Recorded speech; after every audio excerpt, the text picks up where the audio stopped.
어떤 그림을 보고 가장 먼저 떠오르는 생각이나 아니면 가장 먼저 보이는 것에 따라서 그 사람의 심리 상태를 파악할 수 있다라고 하는 그림 심리 테스트 같은 것을 해보신 적이 아마 있으시리라 생각을 합니다.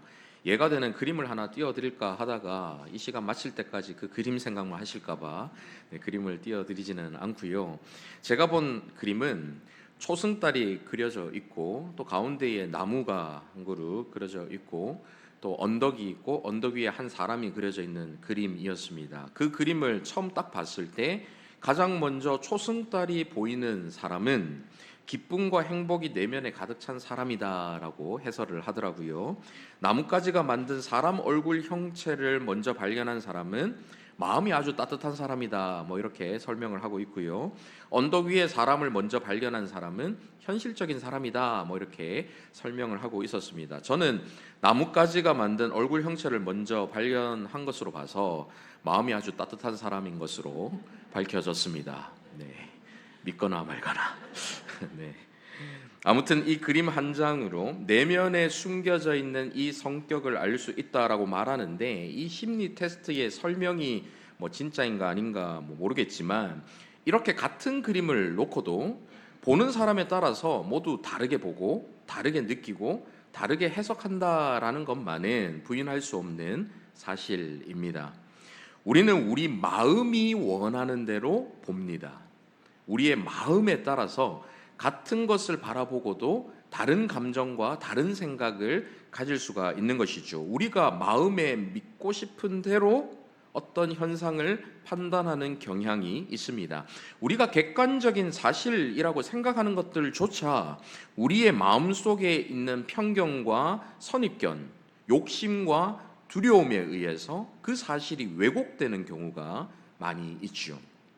이렇게 많은 사람들이 자기 스스로를 논리적이고 합리적인 사람이라고 생각을 하지만 실제로는 마음속에 있는 감정과 욕심이 이끄는 대로 판단을 하고 결정을 먼저 내린 후에 이성과 지성이 그 결정을 합리화하고 정당화하는 경우들이 훨씬 더 많습니다.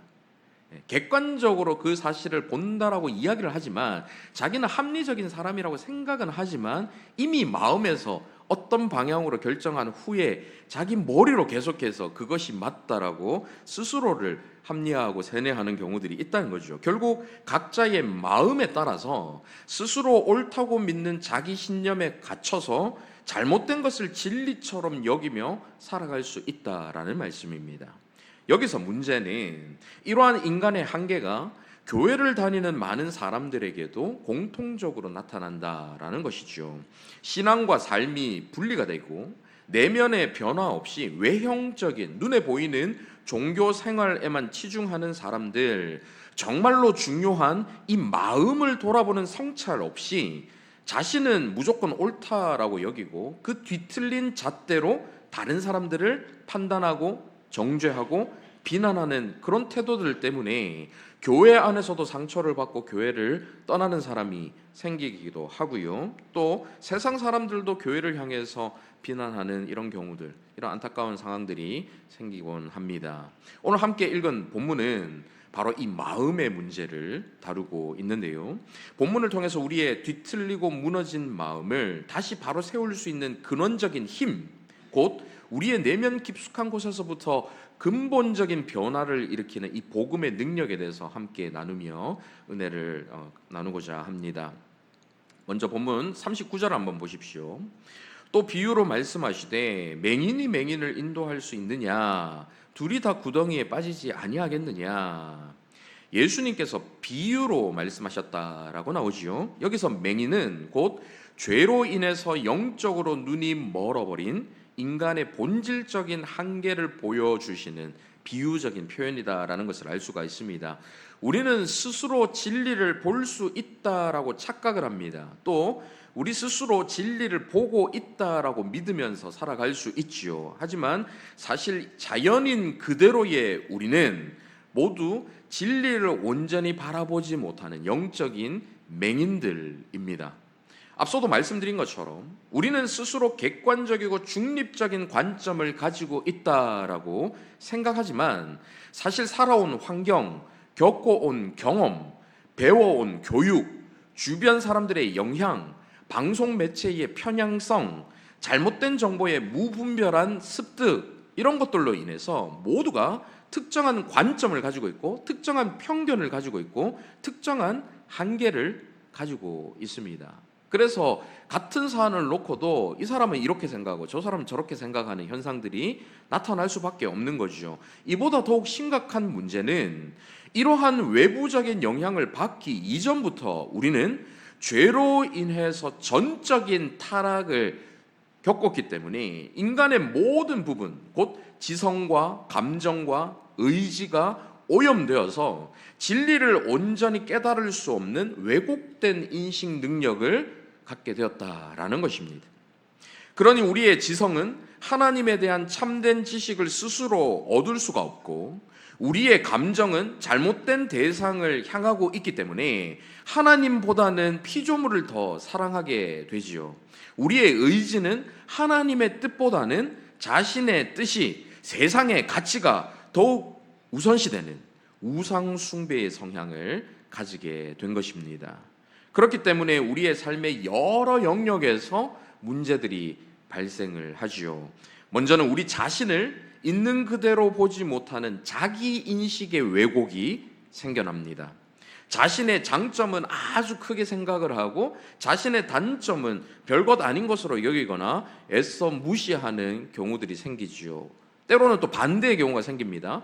자신이 장점을 가지고 있음에도 불구하고 그 장점은 오히려 적게 또는 작게 생각을 하고 자기에게 있는 단점을 아주 부정적으로 크게 부각해서 생각을 해서 부정적인 인식으로 살아가는 사람들도 물론 있지요. 그러니 남이 보는 나의 모습과 나 스스로, 나 자신을 보는 나의 모습이 극명하게 차이를 보이는 경우들이 생기는 것입니다.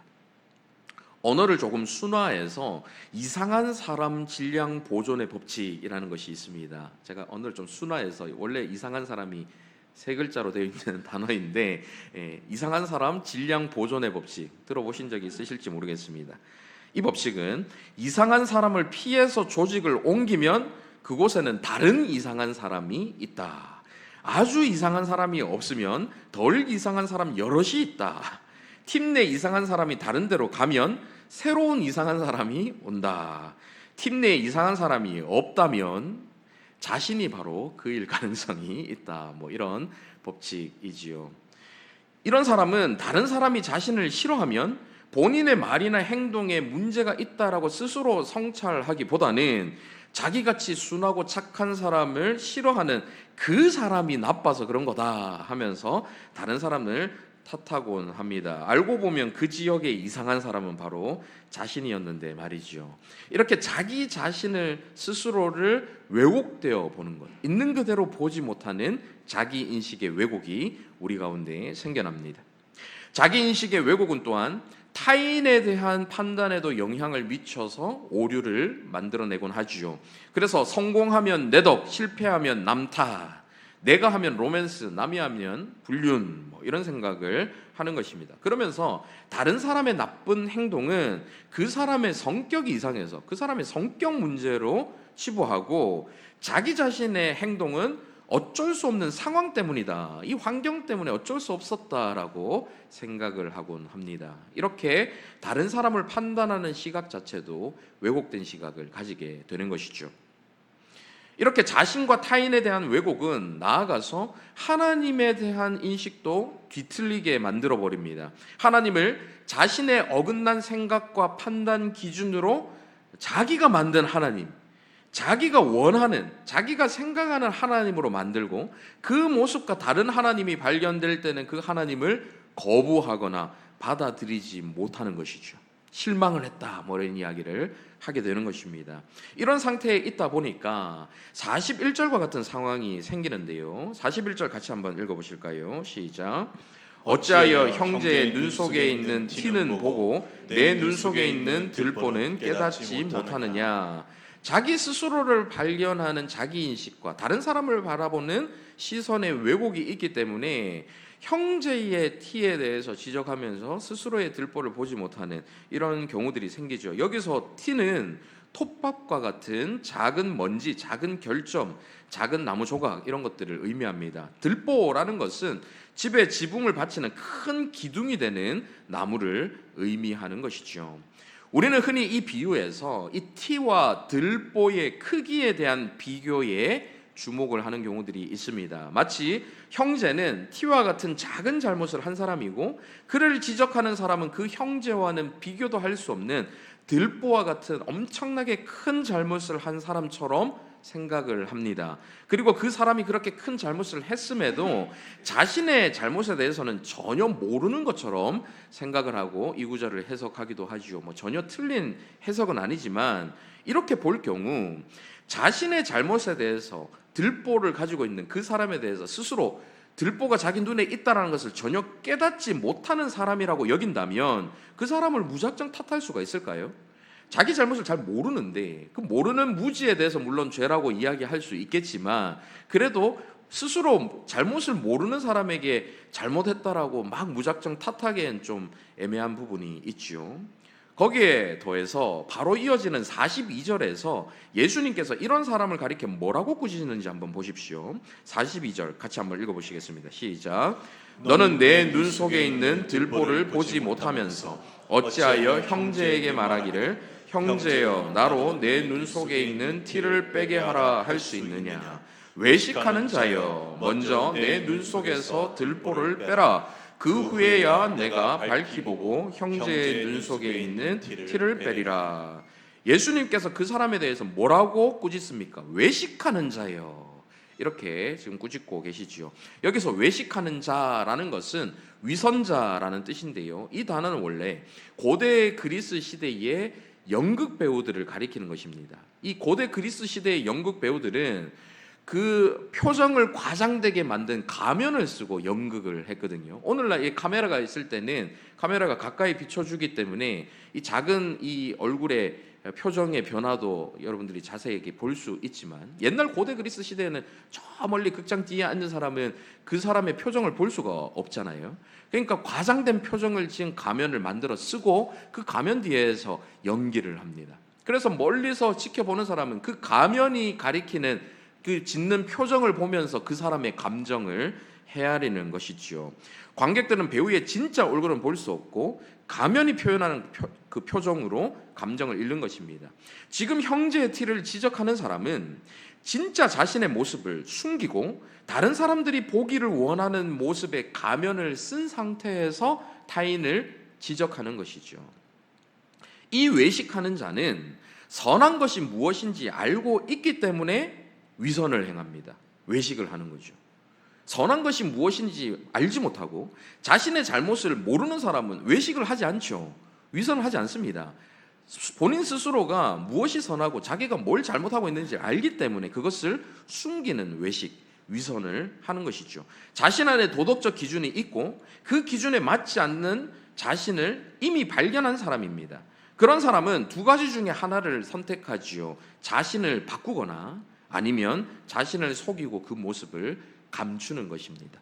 예수님께서 지금 들보를 보지 못하면서라고 말씀하시는 것은 진짜 보지 못한다는 의미가 아니라 그 들보를 보기 싫어하는 모습을 보이는 거예요. 그 들보를 감추는 모습을 가리키는 것입니다. 대부분의 사람들은 자신을 감추는 후자를 선택하지요. 자기가 어떤 잘못을 했다는 것을 깨닫고 나서도 그런 불편한 감정을 없애기 위해서 스스로를 바꾸기보다는 그 모습을 감추려 합니다. 자신을 바꾸는 건 너무 힘들고 어렵기 때문이죠.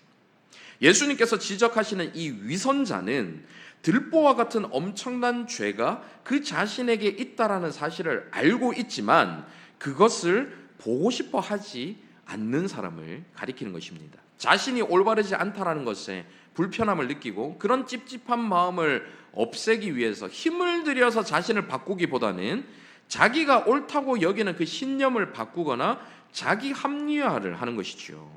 예를 들어서 담배를 끊지 못하는 사람이 있다라고 한번 생각을 해봅시다.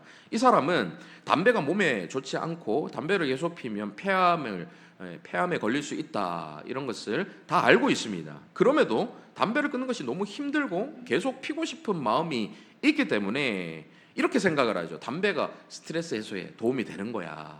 막 애써서 그렇게 자기가 가지고 있는 신념을 바꿉니다. 담배가 해롭다라는 생각 자체를 교묘하게 바꾸지요. 또 이 사람은 생각합니다. 담배를 피든 안 피든 어차피 언젠가는 죽어. 합리화를 하지요. 내가 아는 어떤 할아버지는 담배 평생 폈는데 100세까지 살았어. 이런 식으로 자기 생각을 바꿔가면서 계속해서 합리화를 하는 것입니다. 이것이 바로 위선입니다. 예수님께서 말씀하시는 외식하는 자여라고 말씀하시는 바로 이 외식, 위선이 바로 이런 모습이죠. 위선의 뿌리에는 자기의라는 마음의 우상이 그 속에 있습니다. 곧 스스로를 정당화하고 비판에 민감하게 반응하는 자기의, 자기 이미지를 손상시키지 않고 좋은 모습만 보이려고 하는 마음 깊은 곳의 자기의가 이런 외식, 이런 위선을 만들어내는 것이죠. 여기서 자기의라는 것은 단순히 자신이 의로운 사람이라고 생각하는 것이 아닙니다. 나는 그래도 저 사람보다는 낫다라고 생각하는 게 바로 자기의예요. 다른 사람과 비교해서 내가 저 사람보다 나으니까 나는 저 사람보다는 의로운 사람이야 라고 생각하는 자체가 자기의입니다. 끊임없이 자신을 다른 사람과 비교하면서 자신의 우월감을 확인하는 사람, 이 사람이 자기의에 사로잡혀 있는 사람인 것이죠. 누가복음 18장 11절 한번 보십시오. 같이 한번 읽어보실까요? 시작. 바리새인은 서서 따로 기도하여 이르되 하나님이여, 나는 다른 사람들 곧 토색, 불의, 간음을 하는 자들과 같지 아니하고 이 세리와도 같지 아니함을 감사하나이다. 그 당시에 바리새인들은 도덕적으로, 종교적으로 평균 이상의 열심을 가지고 살았다라는 것은 객관적인 사실입니다. 그들은 정말로 그렇게 살았습니다. 그런데 이 바리새인은 자신의 의로움에 대해서 그 의로움 자체를 말하지 않고 다른 사람들과 비교해서, 특히 누가 봐도 의롭지 않는 세리와 비교해서 자신의 의로움을 드러냅니다. 절대적인 기준이신 하나님의 거룩하심 앞에서 자신의 의를 평가하는 게 아니고 상대적 기준인 다른 사람과 비교해서 스스로를 평가하고 높이는 것이죠. 그러니 형제의 티를 지적하는 사람의 진짜 문제는 자기에게 있는 들보와 같은 문제를 보지 못하는 것을 넘어서서 다른 사람의 문제를 지적함으로 스스로를 의롭게 여기고 또 스스로를 의롭 것처럼 보이려고 한다는 것이 진짜 문제라는 것입니다. 형제에게 있는 티를 지적하는 그 행위가 단순히 형제를 더 나은 사람으로 만들어 주려고 하는 것도 아니고 자신 속에 있는 그 들보와 같은 자신의 죄를 감추면서 저 형제의 티를 지적하는 그 행위를 통해 자신은 그런 티가 없다라는 식으로 드러내는, 자기를 스스로 의롭게 보이려고 하는 이 마음의 자기의가 더욱더 심각한 문제라는 것이죠. 자신이 스스로 구원을 받을 수 없는 죄인이라는 것을 철저하게 인식하지 않고 스스로를 구원할 수 있는 의가 자신 안에 있다라고 여기는 이것이 굉장히 큰 문제라는 것입니다. 예수님께서는 그런 사람들을 향해서 화 있을진저 수차례 책망하고 엄청나게 비난하는 것을 여러 번 보이시는 것을 볼 수가 있죠. 그래서 이 형제의 티를 빼라라고 말하는 그 말에 다른 사람의 작은 결점도 지적하는 그 행동에서 단순히 지적하는 성격적인 모습만 드러나는 것이 아니라 그 근원을 살펴보면 그 속에 자기의라는 아주 심각한 우상이 있다는 것, 우리가 심각하게 생각해야 되는 부분입니다. 예수님께서는 우리 모두가 마음 깊은 곳에 이 들보와 같은 죄가 있다라는 것을 지적하십니다. 이 들보는 누구에 비해서 크고 작은 문제가 아닙니다. 우리 마음 안에 근본적인 죄성을 가리키는 것이죠. 그러니 그런 들보를 숨기고 감추는 것이 아니라 우리는 인정해야 합니다. 있는 그대로 직면해야 하는 것이죠. 거기서부터 변화가 시작되는 것입니다. 우리가 몸이 아프면 몸이 아프다는 걸 인정해야 되는데, 그래야 뭐 병원을 찾든 의사를 찾든 약을 먹든 치료가 되잖아요. 변화가 일어나잖아요. 근데 몸이 분명히 아픈데 이 정도 통증은 괜찮아, 없어질 거야, 그냥 덮어두고 가만히 있으면 절대 변화가 일어날 수가 없는 것이죠. 예수님께서 이어서 뭐라고 말씀하시는지 본문 43절 한번 보십시오. 못된 열매 맺는 좋은 나무가 없고 또 좋은 열매 맺는 못된 나무가 없느니라. 우리는 모두 못된 나무라는 사실을 보여주고 있는 것입니다. 들보와 같은 근본적인 죄성을 지닌, 죄로 인해 뿌리 깊이 썩어버린 못된 나무, 그것이 바로 우리의 모습이죠. 아무리 숨기고 꾸미고 애를 써봐도 결코 좋은 열매를 맺을 수 없는 그런 나무인 거죠. 뿌리까지 썩어 있는, 근본부터 썩어 있는 나무는 아무리 스스로 노력을 해도 열매를 맺지를 못합니다. 그러니 가정에서 남편은 아내의 문제점은 하나하나 자세하게 잘 보면서도 자신의 이기심은 보지를 못합니다. 아내는 남편의 무관심은 매번 서운해하면서도 자신이 여보 나 오늘 뭐 달라진 거 없어? 라고 이야기할 때 남편이 느낄 그 두렵고 떨림은 전혀 고려하지를 않지요.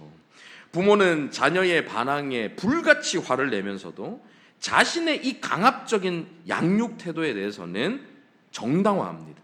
자녀는 부모의 간섭은 싫어하면서도 자신의 미숙하고 이기적인 요구는 당연하게 여기지요. 직장에서 상사는 부하 직원의 능력 부족을 한탄하면서 자신이 맨날 나 때는 말이야 하면서 부하 직원에게 얘기하는 그것이 얼마나 힘든 말인지, 얼마나 힘들게 하는지 알고 싶어 하지 않습니다. 부하 직원은 상사가 권위적이다라고 날마다 비판하면서도 정작 자신은 해야 할 책임을 다하지 않고 자기 합리화만 늘어놓는 것을 돌아보지를 않죠. 교회 안에서는 어떻습니까? 다른 성도의 신앙적인 문제는 쉽게 판단하면서도 자신 안에 있는 이 영적인 교만이나 자기 의는 보고 싶어 하지 않습니다. 우리 교회는 이래서 문제야, 저래서 안 돼, 지적은 잘 하지만 정작 그 교회의 가장 큰 문제는 자기 자신이다라는 사실은 보고 싶어 하지 않지요.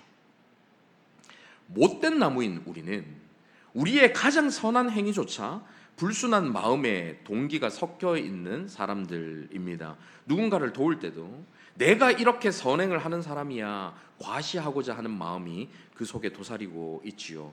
사람들 앞에서 기도를 할 때나 봉사를 할 때도 내가 이렇게 경건한 사람이야 하는 것을 드러내 보여주고 싶어 합니다. 사랑한다라고 하면서도 자신의 기대에 미치지 못하는 사람은 사랑하지 못하는 철저히 자기 중심적인 사람이 바로 우리의 모습 아닙니까? 그래서 나무의 뿌리가 되는 이 마음이 완전히 바뀌지 않으면 우리 가운데 진짜 변화는 나타날 수가 없는 것이죠. 그런데 우리는 뿌리부터, 마음 근본부터 썩어버렸기 때문에, 못된 나무이기 때문에 우리 스스로의 힘으로 이 마음을 바꿀 수가 없습니다. 이렇게 못된 나무인 우리를 변화시켜서 좋은 열매를 맺게 하시기 위해서 예수님께서 이 땅에 오신 것이죠. 그분은 우리와 완전히 반대로 못된 열매를 맺을 수가 없고 좋은 열매만 맺으시는 완벽한 좋은 나무이십니다. 그분의 모든 생각, 모든 말과 행동이 완전히 선하고 의로우셨지요. 여러분, 복음서에 기록되어 있는 예수님의 말과 행동들을 한번 찬찬히 읽어보십시오. 그분의 마음의 동기는 항상 순수하다라는 것을 읽을 수가 있습니다. 끝까지 사랑하시는 그분의 사랑은 있는 그대로의 모습, 존재 자체를 사랑하시는 완전한 사랑이었죠. 어떤 사람에게 조건이 있냐 없냐, 자격이 되냐 안 되냐를 따지지 않으시고 죄인된 모습, 연약한 모습 그대로를 먼저 사랑해 주신 것이 그분의 사랑입니다.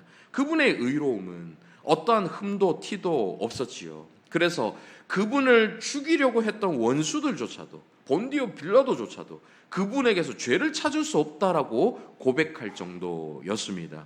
그런데 그런 좋은 나무이신 예수님께서 못된 나무인 저와 여러분을 위해서 스스로 저주받은 못된 나무에 못이 박힘으로 젖붙임이 되셨어요. 그렇게 그 못된 나무에 젖붙임이 되어서 못된 나무가 되셨습니다. 갈라디아서 3장 13절 한번 보십시오. 그리스도께서 우리를 위하여 저주를 받은 바 되사 율법의 저주에서 우리를 속량하셨으니 기록된 바 나무에 달린 자마다 저주 아래에 있는 자라 하였음이라. 십자가는 땅에 박힌 들보 위에 수평으로 다른 나무를 대어 만든 가장 잔혹한 형틀이었지요. 그 수치스럽고 못된 나무 들보 위에 주님께서 매달려서 저와 여러분이 받아야 할 모든 저주를 홀로 받으셨던 것입니다. 그리고는 뭐라고 말씀하십니까? 요한복음 15장 5절 같이 한번 읽어보실까요? 시작. 나는 사랑하며 너희는 가지라. 그가 내 안에 내가 그 안에 거하면 사람이 열매를 많이 맺나니 나를 떠나서는 너희가 아무것도 할 수 없음이라. 원래 우리는 아무리 노력해도 좋은 열매를 맺을 수 없는 뿌리부터 썩어버린 못된 나무였습니다. 그런 우리가 참 포도나무이신 예수 그리스도께 접붙임을 받았지요. 이제는 원래의 썩은 뿌리에서 양분을 공급받지 않고 새로운 뿌리에서 양분을 공급받을 수 있게 된 것입니다. 주님께서는 스스로 못된 나무에 접붙임돼서 우리를 대신해서 못된 나무가 되셔서 그 모든 우리의 저주를 다 떠안으셨고 그분에게 있는 좋은 열매를 맺을 수 있는 좋은 나무의 그 의와 거룩을 저와 여러분에게 주셨습니다. 그래서 참 포도나무이신 그분에게 딱 붙어서 그분의 생명을 얻을 수 있게 하셨지요. 그래서 좋은 열매를 맺을 수 있게 된 것입니다. 여러분, 이게 바로 저와 여러분에게 일어난 놀라운 변화입니다. 우리는 예수 그리스도라는 좋은 나무에 접붙임을 받아서 그분의 생명을 공급받는 좋은 나무가 되었습니다. 그리스도의 생명이 그분의 뿌리로부터 나와서 우리 안에서 흘러 자연스럽게 좋은 열매를 맺게 하시는 것이죠. 사도 바울은 이 상태를 이렇게 표현합니다. 갈라디아서 2장 20절 같이 한번 읽어보실까요? 시작. 내가 그리스도와 함께 십자가에 못 박혔나니 그런즉 이제는 내가 사는 것이 아니요 오직 내 안에 그리스도께서 사시는 것이라. 이제 내가 육체 가운데 사는 것은 나를 사랑하사 나를 위하여 자기 자신을 버리신 하나님의 아들을 믿는 믿음 안에서 사는 것이라. 예수 그리스도를 통해 마음의 근본이 변화되어서 이제는 예수 그리스도의 마음으로 살아가는 거예요. 이제 내가 사는 것은 나로 사는 것이 아니라 예수 그리스도로 사는 것이다. 그분과 완전 하나 되어서 우리 스스로는 못된 나무였지만 그 가지를 떼어서 좋은 나무에 접붙이고 나니까 이제는 좋은 나무로서 살아갈 수 있게 된 것입니다. 이것을 오늘 본문은 어떻게 표현하는지 본문 45절 한번 보십시오. 선한 사람은 마음에 쌓은 선에서 선을 내고 악한 자는 그 쌓은 악에서 악을 내나니 이는 마음에 가득한 것을 입으로 말함이니라. 예수 그리스도의 사랑, 예수 그리스도의 희생, 예수 그리스도의 완전한 의와 거룩과 그분의 탁월하심과 아름다움이 우리의 온 마음을 사로잡을 때에 우리는 비로소 진짜 변화를 경험하고 우리의 삶을 통해 선하고 좋은 열매를 맺을 수가 있는 것입니다. 그분의 그 사랑을, 그분의 그 은혜를 우리 가운데 그 양분으로 완전히 빨아들여서 우리를 완전히 적실 때, 그 속에 푹 담겨 있을 때에 우리가 좋은 열매를 맺을 수 있는 능력이 우리 가운데 일어날 수 있게 되는 것이죠. 진정한 회심이라는 것은 이렇게 단순히 생각이 바뀌는 것, 우리의 말과 행동이 바뀌는 것을 넘어서서 예수 그리스도의 복음으로 내면 가장 깊은 곳에 있는 마음이 근본적으로 변화되는 것입니다. 이 마음의 변화는 우리 스스로의 힘으로 할 수가 없습니다. 예수 그리스도의 복음을 통해서 성령님께서 우리의 마음을 꿰뚫고 들어와 우리의 마음을 변화시켜 주셨을 때 그때 진짜 회심이라는 것이 일어나죠. 그때는 주님의 아름다움을 발견할 수 있는 눈이 열립니다. 하나님에 대해서 왜곡된 시선이 아니라 하나님의 아름다우신 그 있는 모습 그대로를 발견할 수 있는 눈이 열리죠. 그래서 기쁨으로 신앙생활을, 자발적으로 신앙생활을, 하나님을 찬양하고 예배하는 것이 기뻐하는 그런 자연스러운 신앙생활이 이루어지는 것이죠. 어떤 사람이 클래식 음악의 아름다움을 발견했다라고 생각해 보십시오. 저처럼 아직 그 아름다움을 알지 못하는 사람은 뭐 지루하고 어려운 음악이다, 클래식을 그렇게 생각할 수도 있겠지요. 억지로 그 음악을 들어야 할 것입니다. 하지만 클래식 고유의 아름다움을 발견한 사람은 오히려 그 음악을 듣고 싶어하고 계속해서 그 음악을 듣기를 바랄 것입니다. 그래서 미국의 한 유명 작가는 천국에 바흐가 없다면 나는 그곳에 가지 않을 것이다, 이렇게 말을 남기기도 했습니다. 그만큼 바흐의 그 음악의 아름다움이 그의 마음을 사로잡았기 때문 아니겠습니까? 바흐 음악과는 비교도 할 수 없는 예수 그리스도의 그 궁극의 아름다움이 우리 마음을 완전히 사로잡을 때에 우리는 억지로 선을 행하는 것이 아니라 자연스럽게 그분을 닮고 싶어지고 그분의 의를 행하고 싶어지고 그분의 사랑을 전하고 싶어지게 되는 것이죠. 자기 의에 빠져있던 우리가 그분의 무조건적인 희생과 그분의 은혜와 사랑에 완전히 사로잡혀서 그 앞에 무너져 내리면 우리 마음에 자기 의가 아니라 참되고 복음적인 겸손이 생겨나게 됩니다. 그동안은 자기 자신만 생각하고 자기 중심적으로 바라봤던 그 모든 교만한 모습과 자기 의가 다 사라지고 그 속에 참된 겸손이 생겨나는 거죠. 참된 겸손이라는 것은 단순히 스스로를 낮추는 것이 아닙니다. C.S. 루이스가 이야기한 것처럼 참된 겸손이라는 것은 자기 자신에 대한 생각 자체를 덜 하는 것이죠. 그전에는 자기가 중심이 되었고 자기 생각에만 사로잡혔던 사람이 참된 겸손한 사람이 된다면, 복음적 겸손의 사람이 된다면 자기에 대한 생각을 덜 하게 되는 거예요. 안 하게 되는 거예요. 자기를 중심으로 바라봤던 그 시선이 주님을 향하게 되고 주님의 입장에서 먼저 생각하게 되는 것, 다른 사람의 입장에서 먼저 생각하게 되는 것, 이게 진짜 겸손이다라는 것입니다. 이 복음적인 겸손은 자기 자신과 이 복음에 대한 정확한 인식에서 시작되는 거죠. 두 가지입니다. 곧 나는 하나님 앞에서 너무나도 큰 죄인이다라는 것을 똑바로 인식할 때, 동시에 예수 그리스도 안에서 하나님의 큰 사랑을 받는 자녀다라는 것, 이 두 가지 진리를 동시에 붙잡을 때에 복음적 겸손이 시작되게 되는 것입니다. 우리는 하나님의 사랑을 받을 수 없는 너무나도 크나큰 죄인이었습니다. 그런 죄인, 우리 자신을 발견하면 와, 내가 이렇게 큰 죄인이었구나 하면서 놀라게 되죠. 그런데 하나님의 사랑을 발견하면 또다시 더 크게 놀라게 되죠. 이런 나를 받아주신 하나님의 사랑이 이렇게도 큰 것이었구나. 두 번 놀라게 되는 겁니다. 우리의 마음이 이 복음적인 겸손으로 가득 차게 될 때에 우리는 자기 자신과 다른 사람을 왜곡되게 보던 그 시선에서 벗어날 수가 있습니다. 하나님에 대한 어긋난 이 인식을 바로잡을 수 있게 되는 것이죠. 근본적으로 문제 해결이 일어나게 되는 것입니다.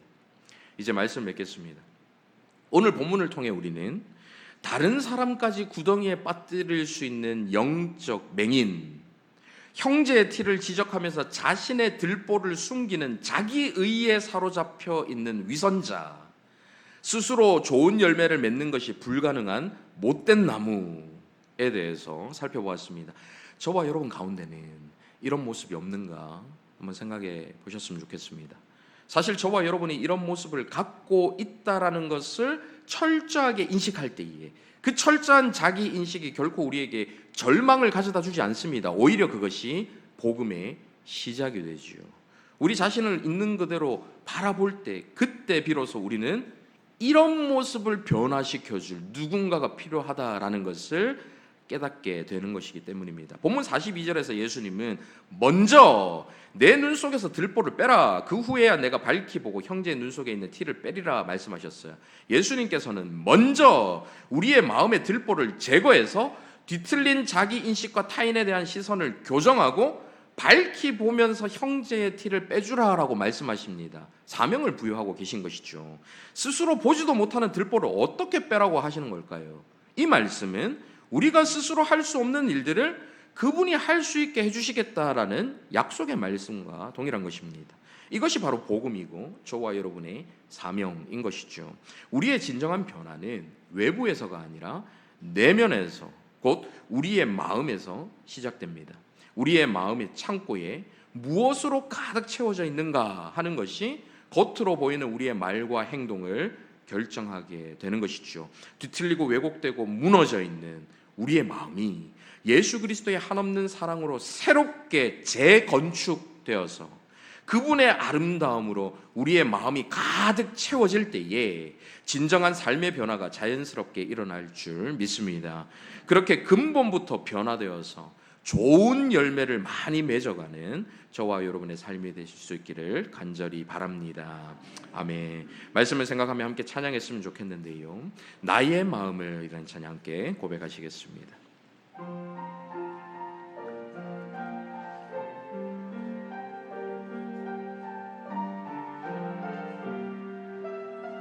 나의 마음을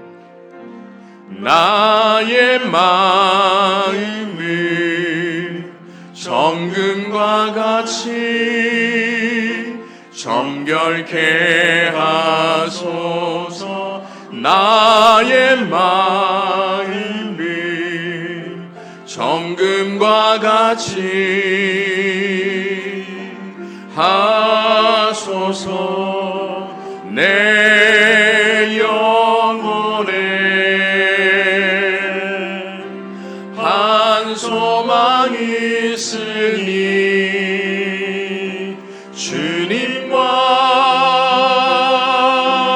같이 거룩하게 하소서. 나의 삶을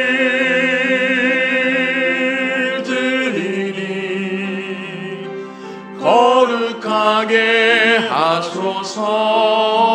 주님 나를 받으소. 나의 마음을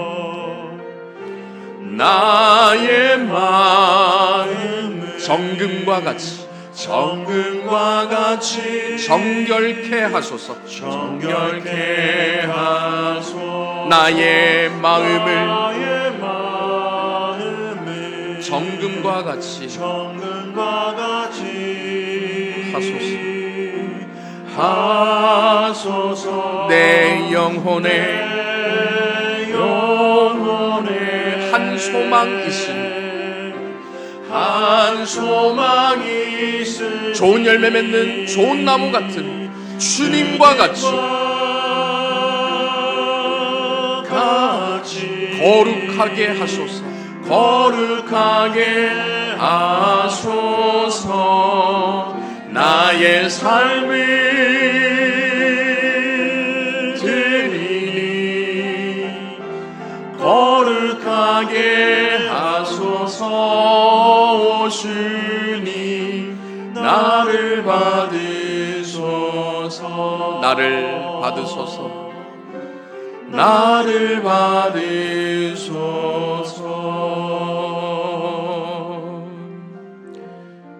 사랑하는 성도 여러분, 오늘 말씀 앞에서 영적 맹인이었던, 눈에 들보가 있었던, 가면을 쓴 위선자였던 우리 자신을 발견할 수 있었으면 좋겠습니다. 그럼 우리 자신의 모습을 발견했다면 그것은 정죄가 아니라 은혜의 시작임을 기억하시기를 바랍니다. 그동안 가면을 쓰고 살아온 피곤함, 완벽한 척 해야 한다는 부담감, 다른 사람의 시선이 두려워서 진짜 모습을 숨겨온 그 외로움들, 우리 주님은 이 모든 것을 다 아시고 그럼에도 불구하고 우리를 사랑하셨습니다. 지금도 여전히 그분은 우리를 사랑하고 계시죠. 이제 그 주님 앞에 함께 기도하실 때 우리 자신의 연약함을 있는 그대로 고백하고 스스로의 힘으로 극복할 수 없는 이 마음의 문제, 이 근원적인 문제를 주님 해결하여 주시옵소서. 주님의 아름다움을 발견하여 우리의 마음이 그 아름다움으로 가득 차게 하시고 우리의 마음이 정금과 같이 정결함으로 가득 찰 수 있도록 인도하여 주시옵소서. 말씀을 생각하며 함께 기도하며 나가도록 하겠습니다. 자비로우신 아버지 하나님, 우리의 마음을 돌아볼 때 우리는 다른 사람의 티를 발견하며 그 티를 지적함으로 나 자신이 의롭다는 것을 드러내고 싶어하는 영적인 맹인이었음을 고백합니다.